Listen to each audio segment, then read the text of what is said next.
பிதாசுதன் பரிசுத்த ஆவியின் பெயராலே. அன்புள்ள சகோதர சகோதரிகளே, நாம் கடவுளிடம் வரம் வேண்டும் என்று கடவுள் எவ்வளவு விரும்புகிறார்.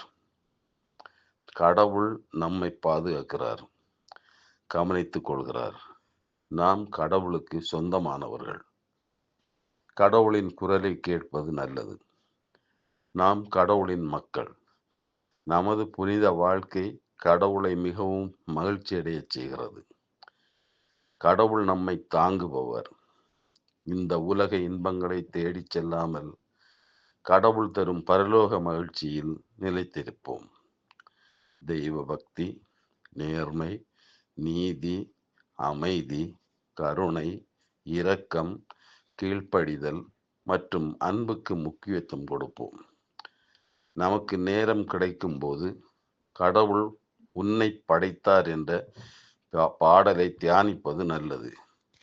மகனே மகளே, பயப்பட வேண்டாம் என்று கடவுள் நமக்கு சொல்கிறார். இனி அழாதே, நீ என் கண்ணின் மணி, என்றும் நான் உன் கடவுள் அல்ல என்று அவர் கூறுகிறார். இரக்கமுள்ள கடவுள் தனது குழந்தைகளுக்கு இரக்கத்தையும் கருணையையும் கடவுளின் அருகில் அமர்ந்து அவருடைய பரத்தை பெற முயற்சிப்போம். கடவுளின் கருணைக்காகவும் ஜெபிப்போம். கடவுள் நம் ஒருவரையும் ஆசிர்வதிப்பாராக.